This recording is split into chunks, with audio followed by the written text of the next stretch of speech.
जी नाज़रीन, सिहत खाते जे लापरवाही सबब रते देरे समेत मुख़्तलिफ़ ज़िलनि में अॼु ज़िले शहीद बेनज़ीराबाद जे दौलतपुर सफ़न जे रूरल हेल्थ सेंटर में हिकु केस HIV जो ज़ाहिर थियो आहे। उन सिलसिले में हिन वक़्तु असीं मौजूदु आहियूं रूरल सेंटर में। असां जॾहिं हुनजी टेस्ट कराई त असांखे शक पियो त जेको आहे इनखे HIV पॉज़िटिव न हुजे।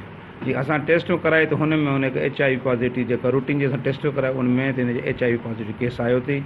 जेका पोइ असां मथां जेको आहे डिस्ट्रिक्ट एडमिनिस्ट्रेशन खे उते जेको आहे पंहिंजो DHO साहिब खे बाक़ाइदा हुनखे ॿुधायो थी, नोटिफाई केस कयो थी ऐं जेको अॻिते मोकिले थी जेको हिन प्रोसेस रिकॉर्ड करे इनजी ट्रीटमेंट स्टार्ट कयूं। इहा जेका वायरस आहे HIV वायरस जे ज़रिए थिए थी। इन में जेका सबब इहे आहिनि जेका अताई डॉक्टर्स आहिनि जेके नीडल्स खे जेको आहे हिकिड़ी बि जेको आहे सिरिंज सां ॿिए मरीज़ खे जेका लॻाए पॉज़िटिव केस जे करे ॿिए खे या जेका बि आहिनि जेका हजम आहिनि उन्हनि जी जेकॾहिं प्रॉपर जेको आहे असां SOPs ठहिणु खपनि।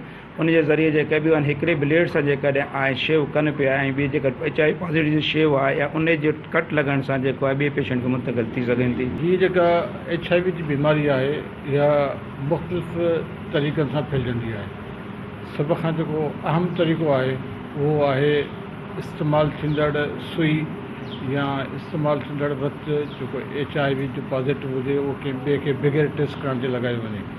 उन में लेबॉरेटरी जो घणो रोल हूंदो आहे या जेके डॉक्टर या जेके प्रैक्टिस कनि था उहे जेकॾहिं हिकिड़ी सुई इस्तेमालु थियल कंहिं ॿिए मरीज़ जो इस्तेमालु कनि था बग़ैर कंहिं ॼाण जे त उन्हनि में बि इहा बीमारी पकड़िजे थी। स्कैनिंग थिए, मुख़्तलिफ़ ॻोठनि में इलाइक़नि में कैंप लॻे या इंतिज़ामिया जेको बि इन लाइ लाहे अमल जोड़े त जीअं हर हॉस्पिटल में जेको बि लेबॉरेटरी टेस्ट लाइ अचे थो उनजी साइलेंट टेस्ट बि थींदी वञे त जीअं हर माण्हू जी स्कैनिंग थी वञे। जी नाज़रीन, जीअं तव्हां ॾिठो हिते रूरल हेल्थ सेंटर दौलतपुर सफ़र में HIV जो मुब्तला मर्ज़ में हिकु नौजवान 20 साला इत्तिफ़ाक़ अहमद लिगारी जंहिंजो माना HIV जो मर्ज़ माना हुन में ज़ाहिर थियो आहे। कैमरामैन गुलाब भुट सां गॾु मुर्तज़ा जो कियो, सिंध TV न्यूज़ दौलतपुर सफ़र।